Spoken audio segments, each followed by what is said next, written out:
আল্লাহ তাআলা ইব্রাহিম খলিলুল্লাহকে স্বপ্নে দেখা দিলেন আপনার সবচেয়ে প্রিয় বস্তু, সবচেয়ে প্রিয় জিনিস যেটা, সেটা আপনি আমি আল্লাহর রাহে কুরবানি করেন। সুবহান। ইব্রাহিম আলাইহিস সালাম তার সন্তানকে নিয়ে রওনা হয়ে গেছে সাজিয়ে। মিনা বাজারে নিয়ে যাওয়ার পর এবার ইব্রাহিম আলাইহিস সালাম সন্তানের কাছে জানতে চাইছেন। কোরআনের মধ্যে সূরা সাফফাতের মধ্যে আল্লাহ তাআলা এই আয়াত নাযিল করে জানায়া দিয়েছেন ইব্রাহিম নবী সন্তানকে কি বলেছিলেন। ইব্রাহিম আলাইহিস সালাম সন্তানকে বলেন, ফালাম্মা বালাগা মাআহু সা'য়া ক্বালা ইয়া বুনাইয়া ইন্নী আরা ফিল মানাম আন্নী আযবাহুকা ফানজুর মাযা তারা قال يا أبت افعل ما تؤمر ستجدني إن شاء الله من الصابرين। ইব্রাহিম আলাইহিস সালাম সন্তানকে ডাক দিয়ে বলতেছে, এ বৎস ইসমাঈল, আমি তো স্বপ্নে দেখেছি আন্নী আযবাহুকা, হে পুত্র, হে সন্তান ইসমাঈল, শুনো শুনো, আমি স্বপ্নে দেখেছি আযবাহুকা, তোমাকে জবাই করতেছি। তুমি কি, তোমার ওপিনিয়ন কি, তোমার মতামত, তুমি কি বলতে চাও, এ ব্যাপারে তোমার কোনো অভিমত আছে কি? নবী সন্তানের কাছে অনুমতি চাইছে, তুমি কি বলতে চাও? আমি তো স্বপ্নে দেখছি তোমার কুরবানি করতে। সন্তান বাবার প্রশ্নের জবাব দেন। ইসমাঈল আলাইহিস সালাম জবাব দেন, قال يا أبت افعل ما تؤمر ستجدني إن شاء الله من الصابرين। হে আব্বাজান, আপনি বলেন আমাকে কুরবানি করতে দেখেছেন? হে আব্বাজান, আল্লাহ তাআলা আপনাকে যেইভাবে হুকুম দিয়েছে আপনি সেইভাবে আল্লাহ তাআলার হুকুম পালন করেন, আমাকে কুরবানি করে দেন। সুবহান।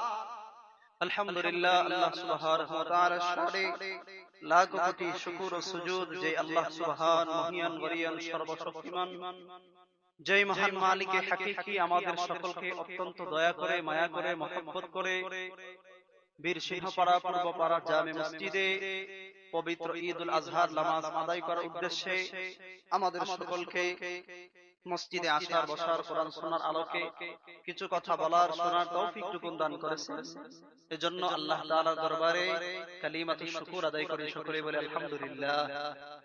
লাখ কোটি দুরুদ আর সালাম ইমামুল মুরসালিন খাতামুন নবীন আফতাবে নবুয়ত শাহিন শাহে রিসালাত সুলতানে মদিনা আকায়ে নামদার তাজদারে মদিনা হাবিবে কিবরিয়া সাইয়্যিদুর রাসূল মুসাদ্দিকুর রাসূল সাইয়্যিদুল খালায়েক মুহাম্মাদুর রাসূলুল্লাহ সাল্লাল্লাহু আলাইহি ওয়াসাল্লাম। সম্মানিত মুসল্লিয়ানে কেরাম, আজকের যে দিন এটা অত্যন্ত ফজিলতপূর্ণ দিন। আল্লাহ তাআলা মুসলমানদের জন্য দুইটা দিনকে আনন্দের দিন হিসাবে ধার্য করেছেন, উৎসবের দিন হিসাবে ধার্য করেছেন। একটা হলো ঈদুল ফিতর আর একটা হলো ঈদুল আযহা। তো আজকে হলো ঈদুল আযহা, যেটাকে আমরা কুরবানির ঈদ বলে থাকি। মুহতারাম হাজিরিন, এই যে ঈদুল আযহা আমরা আজকে কুরবানি করব আল্লাহর রাহে, আল্লাহর জন্য, আল্লাহ তাআলাকে রাজি খুশি করার উদ্দেশ্যে। আপনার আমার উদ্দেশ্য থাকতে হবে একমাত্র আল্লাহর রাজি খুশি করা, মানুষ দেখানোর জন্য না। যদি মানুষ দেখানোর উদ্দেশ্য থাকে তাহলে এই কুরবানি আল্লাহ কবুল করতে হবে।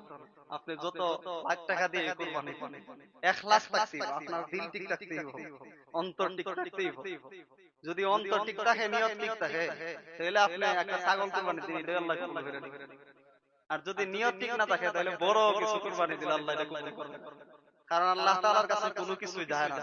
কোরআনের মধ্যে আয়াত আছে, আল্লাহ তাআলা কোরআনে আয়াত নাযিল করে জানায়া দিয়েছেন, আল্লাহ বলেন, লা ইয়ানালাল্লাহু লুহুমুহা ওয়ালা দিমাউহা ওয়ালাকিন ইয়ানালুহুত তাকওয়া মিনকুম।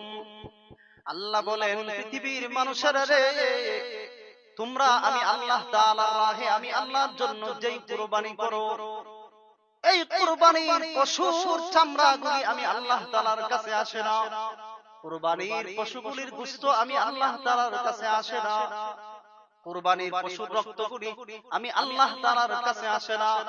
তাহলে আল্লাহ তাআলার কাছে কি যায়? আল্লাহ তাআলা নিজে এই আয়াতের শেষের অংশে বলেছেন, ওয়ালাকিন ইয়ানালুহুত তাকওয়া মিনকুম। আমি আল্লাহ তাআলার কাছে চলে আসে তোমার তাকওয়াটা, তোমার ইখলাস ছিল কিনা তোমার অন্তরে, তোমার নিয়ত সহি ছিল কিনা, এই নিয়তটা আমি আল্লাহ তাআলার কাছে চলে আসে। সুবহান। আমি আল্লাহ দেখতে চাই তোমার নিয়ত ঠিক আছে কিনা। নিয়ত যদি ঠিক থাকে তাহলে আমি আল্লাহ এটা কবুল করে নিব। তোমরা যেহেতু আমি আল্লাহ তাআলার তাকওয়া অর্জনের জন্য কুরবানি করবে, আমি আল্লাহ তাআলা এর জন্য ঘোষণা দিলাম, এগুলো কিছুই আমারে দেওয়া লাগতো না। কারণ আমরা তো আল্লাহ তাআলার কাছে কোনো কিছু পার্সেল পাঠাই না, প্যাকেট করে আল্লাহর কাছে দিয়ে দিছি, ফেরেশতারা আইসা লয়ে যাও আল্লাহ তাআলার কাছে। এরকম করতেন নাকি? এরকম করে না। আল্লাহ তাআলা বলেন তোমরাই খাইবা। কিন্তু যেহেতু আমি আল্লাহ তাআলাকে রাজি খুশি করার উদ্দেশ্যে তোমরা কুরবানি করতেছো, ইখলাস নিয়ে আসে, এজন্য যাও তোমরা কুরবানি করো আমি আল্লাহর রাহে, আমি আল্লাহর নাম নিয়ে আসে। আর আমি আল্লাহ তাআলা যেহেতু কুরবানি করব এই গোশতগুলা তোমরা যারা আছো তোমার ফ্যামিলি, পরিবারের আত্মীয়-স্বজন, এমনকি গরীব অসহায় মিসকিন, তাদের সবার মধ্যে এই বাইটটা দাও, আমি আল্লাহ তাআলা আমার পক্ষ থেকে তোমরা মেহমানদারি করলাম। সুবহানাল্লাহ। আল্লাহ কয় যেহেতু তোমরা আমারে রাজি খুশি করার লাগি কুরবানি দিতেছো, যাও আমি আল্লাহ তোমাদের মেহমানদারি করাইলাম। এই গোশতগুলা তোমরা নিজেরা খাইবা, বন্টন করে দিবা ফকির মিসকিনদের এবং আত্মীয়-স্বজন, বন্ধু-বান্ধব। সুবহানাল্লাহ। তাইলে এটা আল্লাহ তাআলার পক্ষ থেকে অনেক বড় একটা মেহমানদারি। এই যে আমরা কুরবানি করব, ইখলাস রাখবো আমরা অন্তরে যে আল্লাহ তাআলাকে রাজি খুশি করার উদ্দেশ্যে আমি কুরবানি দিচ্ছি। আপনাদের কুরবানি দিতেছেন হুজুর রায়া বলা লাগবে যে হুজুর ইমুক ব্যক্তি আল্লাহ তাআলা এটা বান্দার দিলের খবর জানে। বুঝছেন নি? কোরআনের মধ্যে একটা আয়াত আছে, কুল ইন তুখফু মা ফি সুদুরিকুম আও তুবদুহু ইয়ালামুল্লাহ। আল্লাহ কয় তোমরা জোরে জোরে কি দেখো, আস্তে আস্তে কি দেখো, মনে মনে কি ধারণা করো, কি চিন্তা করো, আমি আল্লাহ সব কিছু জানি। সুবহানাল্লাহ। তাহলে আপনি যে কুরবানি দিবেন এত বড় গরু কিনছেন, এটা কি আল্লাহ দেখছেন? আল্লাহ তাআলা জানে। যদি আপনার ইখলাস থাকে, যে দিন থেকে কুরবানি নিয়ত করছেন ওই দিন থেকে আপনার কুরবানি কবুল হয়ে গেছে। সুবহানাল্লাহ। তাহলে ইখলাস থাকতে হবে মুহতারাম হাজির। তো এই যে কুরবানি আমাদের কাছে আসছে, এই কুরবানি হলো সাইয়েদনা ইব্রাহিম আলাইহিস সালামের সুন্নাত। ইব্রাহিম আলাইহিস সালামের সন্তান হয় না, আল্লাহ তাআলার কাছে দোয়া করেন, বহু বছর হয়ে গেছে, 70 80 বছর, প্রায় 100 বছরের কাছাকাছি গিয়েছিলেন, একটা সন্তান হয়েছে ইসমাঈল আলাইহিস সালাম। ইব্রাহিম আলাইহিস সালাম আল্লাহর কাছে দোয়া করেন, নবীর যখন সন্তান হয় না, পয়গম্বর ইব্রাহিম আলাইহিস সালাম আল্লাহর কাছে দোয়া করেন, রব্বি হাবলি মিনাস সালিহিন, মালিক আমাকে একটা নেক সন্তান দান করে। আল্লাহ তাআলা বহু বছর পর 100 বছরের কাছাকাছি গিয়ে ইব্রাহিম আলাইহিস সালামকে একটা সন্তান দান করলেন, ইসমাঈল আলাইহিস সালামকে। এবার ইব্রাহিম আলাইহিস সালামের সন্তান ইসমাঈল আলাইহিস সালাম যখন বড় হয়ে গেছে, 8-10 বছরের হয়ে গেছে, আল্লাহ তাআলা ইব্রাহিম নবীকে এত পরীক্ষা করেছে, নবী যেমন বড় নবীর পরীক্ষাটাও ছিল তেমন বড়। আল্লাহ তাআলা স্বপ্নে যুগে ইব্রাহিম খলিলুল্লাহকে দেখা দিয়েছে, এ খলিলুল্লাহ আমার জন্য আপনি কেমন পাগল, এটা আমি আল্লাহ তাআলা দেখতে চাই। আল্লাহ তাআলা ইব্রাহিম খলিলুল্লাহকে স্বপ্নে দেখা দিলেন, আপনার সবচেয়ে প্রিয় বস্তু, সবচেয়ে প্রিয় জিনিস যেটা, সেটা আপনি আমি আল্লাহর রাহে কুরবানি করেন। সুবহানাল্লাহ। নবীরা যখন দেখা দিয়েছে, আমরা তো স্বপ্নে দেখি অনেক সময় শয়তানে দেখায় বিভিন্ন ধরনের স্বপ্ন, বুঝছেন, আমরা স্বপ্নের কোনো আগামাতার মিল নাই। তো নবী রাসূলগণ যে স্বপ্ন দেখতেন এগুলো ছিল ওহী। নবী রাসূলগণ যে স্বপ্ন দেখতো, কারণ শয়তানরা নবী রাসূলদের কাছে যেতে পারতো না, নবী রাসূলদেরকে কোনো ওয়াসওয়াসা দিতে পারতো না, তো এটা ছিল ওহী। নবী যখন স্বপ্নে দেখছেন, নবী বুঝতে পারছেন। তখন ইব্রাহিম আলাইহিস সালাম কি করছেন জানেন? যখন বুঝছে যে আপনার প্রিয় বস্তু কুরবানি দেন, নবী 100 দুম্বা কুরবানি দিয়েছে, সরি 100 উট কুরবানি দিয়েছে। তারপরে আপনার 100 দুম্বা কুরবানি দিয়েছে। আল্লাহ তাআলা বলেন না, আমি তো এটা চাই না, তখন ইব্রাহিম নবী চিন্তা করে দেখলেন যে পৃথিবীর মধ্যে আমার কত বছরের কাছাকাছি এসে আমার একটা সন্তান হয়েছে, ইসমাঈল আলাইহিস সালাম, সেই তো আমার কাছে সবচেয়ে প্রিয়। বাবার কাছে তো সন্তানই সবচেয়ে প্রিয়, তার চেয়ে প্রিয় কেউ নাই। তখন নবী বুঝতে পারলেন যে আমার সন্তানকে আল্লাহ তাআলা কুরবানি করার জন্য বলেছেন। আল্লাহু আকবার। বাবা হয়ে সন্তানকে কুরবানি করা কত বড় পরীক্ষা ইব্রাহিম নবীর আল্লাহ তাআলা করেছেন। তখন ইব্রাহিম আলাইহিস সালামের সন্তান ইসমাঈল আলাইহিস সালামকে সাজায়া গুজায়া রওনা হইছে মিনা বাজারে। ওই যারা হাজিরা তারা গেছে মিনা প্রান্তরে, এবং ওই আপনার যে জামরায়ে আকাবা, যেখানে শয়তানরা পাথর মারে, যারা হজ করতেন তারা তো জানেন, আমরা তো আর গেছি না, দেখি নাই। তো হাজিরা পাথর মারে না শয়তানরা, তো এখানে ইব্রাহিম নবীর সাথে ঘটনাটা সম্পৃক্ত। ইব্রাহিম আলাইহিস সালাম তার সন্তানকে নিয়ে রওনা হয়ে গেছে সাজিয়ে মিনা বাজারে নিয়ে যাওয়ার পর এবার ইব্রাহিম আলাইহিস সালাম সন্তানের কাছে জানতে চাইছেন।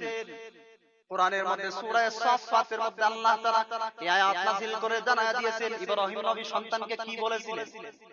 ইব্রাহিম আলাইহিস সালাম সন্তানকে বলেন, ফালাম্মা বালাগা মাআহু সা'য়া ক্বালা ইয়া বুনাইয়া ইন্নী আরা ফিল মানাম أني أذبحك فانظر ماذا ترى قال يا أبت افعل ما تؤمر ستجدني إن شاء الله من الصابرين ইব্রাহিম আলাইহিস সালাম সন্তানকে ডাক দিয়ে বলতেছে, এ বৎস ইসমাঈল, আমি তো স্বপ্নে দেখেছি আন্নী আযবাহুকা, হে পুত্র, হে সন্তান ইসমাঈল, শুনো শুনো, আমি স্বপ্নে দেখেছি আযবাহুকা, তোমাকে জবাই করতেছি। তুমি কি, তোমার ওপিনিয়ন কি, তোমার মতামত, তুমি কি বলতে চাও এ ব্যাপারে, তোমার কোনো অভিমত আছে কি? নবী সন্তানের কাছে অনুমতি চাইছে, তুমি কি বলতে চাও? আমি তো স্বপ্নে দেখছি তোমার কুরবানি করতে। আল্লাহু আকবার। নবীর সন্তান তো নবী ইসমাঈল আলাইহিস সালাম তো নবী, তিনি তো বুঝতে পারতেন নবীদের স্বপ্নটা এটা ওহীর মাধ্যমে আল্লাহ তাআলা জানায় দেন, নবী যে স্বপ্ন থেকে এটা বাস্তবায়িত হয়। তখন কি জবাব দিয়েছে দেখেন এই আয়াতের মধ্যে, সন্তান বাবার প্রশ্নের জবাব দেন। ইসমাঈল আলাইহিস সালাম জবাব দেন, ক্বালা ইয়া আবাতি ফাআল মা তু'মার সাতাজিদুনি ইনশাআল্লাহু মিনাস সাবিরিন। হে আব্বাজান, আপনি বলেন আমাকে কুরবানি করতে দেখেছেন, আল্লাহ তাআলা আপনাকে যেইভাবে হুকুম দিয়েছে আপনি সেইভাবে আল্লাহ তাআলার হুকুম পালন করেন, আমাকে কুরবানি করে দেন। সুবহান। ক্বালা ইয়া আবাতি ফাআল মা তু'মার, হে আব্বাজান, আপনি যেইভাবে স্বপ্নে দেখেছেন আপনি আপনার স্বপ্ন কার্যকরণ করেন। সুবহান। আপনি আমাকে জবাই করে দেন, আমার কোনো আফসোস নাই। যে মালিক আমাকে সৃষ্টি করেছে সেই মালিকের জন্য জবাই হবে, আমার কোনো আফসোস নাই। সুবহান। তো ইব্রাহিম নবী যখন সন্তানকে লইয়া যাইতেছে মিনা বাজারে, শয়তান তিনবার গেছে। ইসমাঈল আলাইহিস সালামের মায়ের কাছে গেছে গিয়া ওয়াসওয়াসা দিছে, আপনার সন্তানকে কিন্তু কুরবানির লাগি নিয়ে যাইতেছে, আপনার সন্তান জবাই করতে নিয়ে যাইতেছে। নেক্সট সুরতে গেছে মানুষের আকৃতি ধইরা জিন শয়তান। তারপর ইব্রাহিম আলাইহিস সালামের কাছে গেছে, গিয়ে বলতেছে, হে পয়গম্বর ইব্রাহিম আলাইহিস সালাম, সন্তানকে কোথায় নিয়ে যাইতেছেন? আপনি এই কাজ করেন, আপনার সন্তানকে কুরবানি করেন না। আবার সন্তান ইসমাঈল আলাইহিস সালামের কাছেও চলে গেছে, গিয়ে বলে, হে বৎস ইসমাঈল, তুমি জানো না তোমার বাবা তোমাকে কোথায় নিয়ে যায়? তোমার বাবা তোমাকে কুরবানি করার জন্য নিয়ে যাচ্ছে। আল্লাহ তাআলা হুকুম দিয়েছে তোমাকে কুরবানি করার জন্য। এবার শয়তান ইসমাঈল আলাইহিস সালাম কি জবাব দিতে দেখে।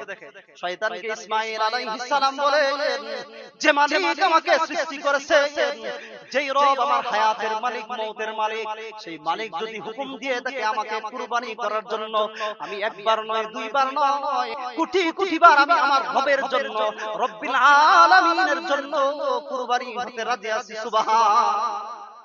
আরে যে রব আমাকে জীবন দিয়েছে সেই রবের জন্য আমি কুরবানি হব, এটা তো গৌরবের বিষয়। মালিক চাইছে আমি কুরবানি হব। তো শয়তান প্ররোচনা দিতে পারে নাই। তারপরে ইব্রাহিম আলাইহিস সালামের সন্তান বলতেছে, আব্বাজান, আপনার সন্তান যেহেতু আমাকে কুরবানি করবেন, আপনি আমারে একদিক দিয়ে কাজ করে সেরা রাখবেন, কারণ মুখ যদি আপনার দিকে থাকে, চেহারা থাকে, আপনার মায়া লেগে যাবে, মহব্বত বেড়ে যাবে, আপনি আমাকে কুরবানি করতে পারবেন না। আল্লাহ তাআলা বুঝায় দিয়েছেন, হে পয়গম্বর, আপনি সন্তানের গলার মধ্যে ছুরি চালায়া দেখা দিতে হবে পৃথিবীর সমস্ত কিছু, কুল কায়নাতের সব কিছু চাইতে আমি আল্লাহ তাআলাকে বেশি মহব্বত করেন, ভালোবাসেন। সুবহান। ইব্রাহিম আলাইহিস সালাম ছুরি চালায়া দিতেছেন, ছুরি তো আর আল্লাহ কি চাননি ইসমাঈল কুরবানি করবে? আল্লাহ তাআলা তো এটা চান, আল্লাহ তো পরীক্ষা করতেছেন। সাথে সাথে আল্লাহ তাআলা জিবরাইল আমিনকে পাঠিয়ে দিয়েছেন। আল্লাহ তাআলা জিবরাইল আমিনকে বলেন, এরে জিবরাইল, জলদি করে আমার বন্ধুর কাছে চলে যাও, জান্নাত থেকে একটা দুম্বা নিয়ে আমার বন্ধু খলিলুল্লাহর কাছে চলে যাও। জিবরাইল আমিন মুহূর্তের ভিতরে চলে আসে। দূর থেকে জিবরাইল আমিন তাকবীর দিতেছে, আল্লাহু আকবার, আল্লাহু আকবার। যখন এই তাকবীর দিয়েছে, ইব্রাহিম খলিলুল্লাহ এই তাকবীর শুনে ফেলেছে, বুঝে ফেলেছেন আমার কুরবানি কবুল হয়ে যাচ্ছে। তখন ইব্রাহিম নবী তাকবীর দিয়েছে, আল্লাহু আকবার, আল্লাহু আকবার, লা ইলাহা ইল্লাল্লাহু আল্লাহু আকবার। এইভাবে তাকবীর দিয়েছে। সন্তান বাবার এই তাকবীর শুনে বলতেছে, আল্লাহু আকবার ওয়ালিল্লাহিল হামদ। সুবহানাল্লাহ। এই যে জিবরাইল আলাইহিস সালাম, ইব্রাহিম আলাইহিস সালাম, ইসমাঈল আলাইহিস সালাম তিনজনে মিলে যে তাকবীর দিছিল, এই জবাই হওয়ার আগ মুহূর্তে আল্লাহ তাআলা এই তাকবীরকে এত পছন্দ করেছেন, এত পছন্দ করেছেন, এত পছন্দ করেছেন, কিয়ামত পর্যন্ত আনে ওয়ালা সমস্ত উম্মতদেরকে আল্লাহ তাআলা জিলহজের 9 তারিখ ফজর থেকে 13 তারিখ আসর পর্যন্ত সমস্ত উম্মতদের উপরে প্রত্যেক ফরজ নামাজে 5 ওয়াক্ত নামাজের পর একবার এই তাকবীর বলাকে ওয়াজিব করে দিয়েছেন। সুবহানাল্লাহ। এই তাকবীর এখান থেকে আছে, জিবরাইলের কিছু তাকবীর, ইব্রাহিম নবীর কিছু তাকবীর, ইসমাঈল আলাইহিস সালামের তাকবীর। এই তাকবীরগুলি মিলে এই তাকবীরকে বলা হয় তাকবীরাতে তাশরিক। এই তাকবীর দেওয়া মুমিন মুসলমানদের উপরে ফরজ নামাজের উপর আল্লাহ তাআলা ওয়াজিব করে দিয়েছেন, সুবহানাল্লাহ। তারপরে শেষ করে শেষ করে দিয়েছি। তো তারপরে আল্লাহ তাআলা দুম্বা পাঠিয়ে দিয়েছেন, দুম্বারে কুরবানি। পয়গম্বর আপনার সন্তানদের কুরবানি করতে হবে না, দুম্বা কুরবানি করেন। আল্লাহু আকবার। নবীর কত বড় পরীক্ষা দিয়েছেন মুহতারাম। তো যা কিছু বললাম আল্লাহ তাআলা আমাদের সকলকে বুঝার আমল করার তৌফিক দান করুন, সকলে পড়ে আমিন।